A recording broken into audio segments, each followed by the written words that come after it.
Worker unity जिंदाबाद जिंदाबाद जिंदाबाद वर्कर यूनिटी जिंदाबाद जिंदाबाद जिंदाबाद वर्कर यूनिटी जिंदाबाद जिंदाबाद जिंदाबाद वर्कर यूनिटी जिंदाबाद जिंदाबाद जिंदाबाद आसारा चोट को लागू करो आसारा चोट को लागू करो साडा हक इत्थे रख साडा हक इत्थे रख साडा हक इत्थे रख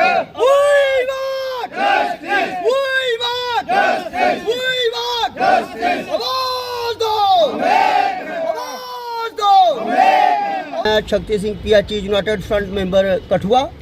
सबसे पहले आप सभी मीडिया बंधुओं का तहे दिल से शुक्रिया धन्यवाद कि आप हम गरीब डेली वेजर्स की आवाज़ आम जनता तक पहुंचाने के लिए और ये जो बहरे हमारे लीडर बैठे हैं, नेता बैठे हैं, उनके कानों तक पहुंचाने के लिए एक स्तंभ का काम करते हैं। मीडिया का ही हमारा जो बड़ा क्रम था, नेशनल मीडिया, आपने देखा कि कभी भी मैक्सिमम 99% हमारी न्यूज़ नहीं लगाई जाती है। अगर ये सोशल मीडिया नहीं होता तो आम लोगों तक हमारी आवाज़ जो है वो नहीं पहुंचती।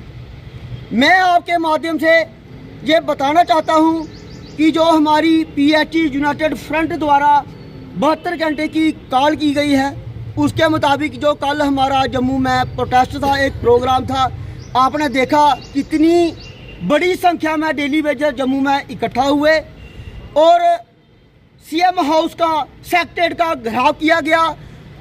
सरकार ने, प्रशासन ने बड़ी कोशिश की, बड़ी फोर्स डिप्लॉय की, लेकिन डेली वेजेस की ताकत को कोई भी फोर्स रोक नहीं पाई।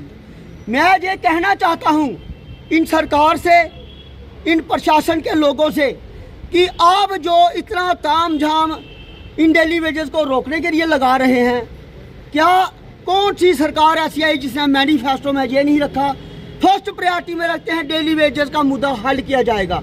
लेकिन जैसे ही सरकार बनती है तो एक नया ड्रामा जो नौटंकी होती है वो शुरू हो जाती है। इनके नंबर्स कितने हैं, कितने डेली वेजेस हैं, इनको बैकडोर से लगाया गया है, इनको ऐसे लगाया गया है।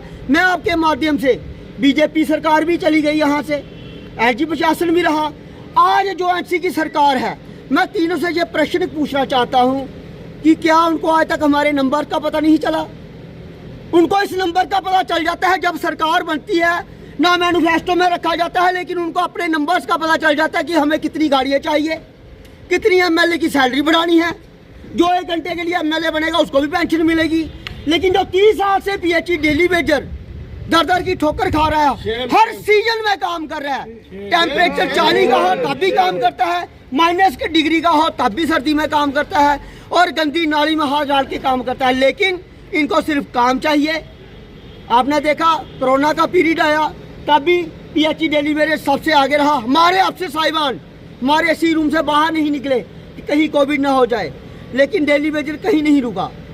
लेकिन मैं आपके माध्यम से ये बताना चाहता हूँ इनको कि थोड़ी शर्म आनी चाहिए हमारे पॉलिटिकल ढांचे को। कब तक आप गरीब लोगों का खून चूसते रहोगे? शोषण की कोई हद होती है?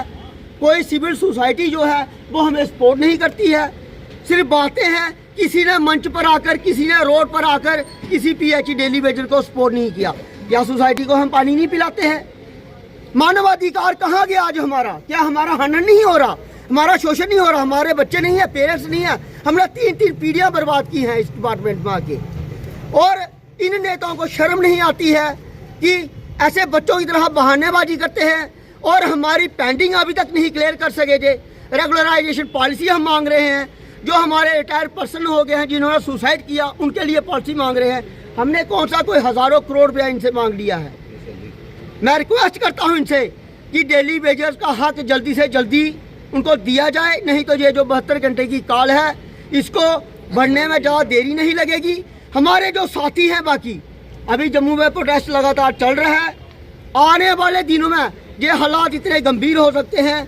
गर्मी का टाइम आ रहा है, रमज़ान महीना है, हम अपने मुस्लिम भाइयों से माफ़ी चाहते हैं कि हमें काम छोड़ना पड़ रहा है, लेकिन इसकी जिम्मेवारी जो है वो इसी सरकार की है जो हमें बोलते कुछ हैं और करते कुछ हैं।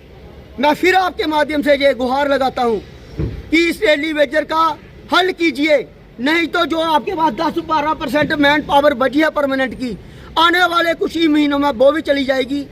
क्या बीजेपी सरकार ने कोई मैन पावर लगाई? हजारों करोड़ रुपया हमारी स्कीमों के लिए आता है। घोटालेबाजी इतनी चल रही है जिसका कोई हिसाब नहीं है।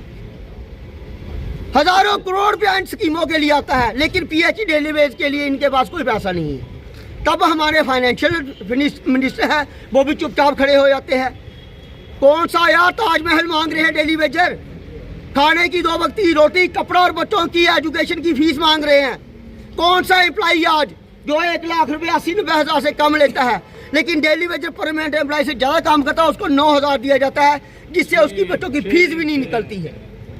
तो मैं आपके माध्यम से फिर ये बार बार रिक्वेस्ट करता हूँ कि हमें SRO चोट के तहत परमानेंट किया जाए। हमारे जो डेली वेजर साथी सुसाइड कर गए हैं, उनके बच्चों को, उनके फैमिली मेम्बर्स को एक और नौकरी दी जाए, और जो हमारा पेंडिंग है वो जल्दी से जल्दी क्लियर किया जाए। एक तो जी सरकार कमेटी बना दी है, ये पर सानू यकीन नहीं है, क्योंकि पिछले 30 साल दी जी कमेटियां क्या बनाई, डेली वेजर के पल्ले कुछ नहीं पाया। इस करके सानू इस कमेटी पर कोई यकीन नहीं है। और दूसरी चीज़, लद्दाख के विच अगर सैलरी वधी सकती डेली वेजर की, तो क्या जम्मू कश्मीर च वधी सकती? क्या ये कोई बाहरली कंट्री है? इस करिए गौरमेंट ये चेतावनी देना चाहते हैं कि जी 72 घंटे हड़ताल रखी दी है, ये अगे भी हो सकती है।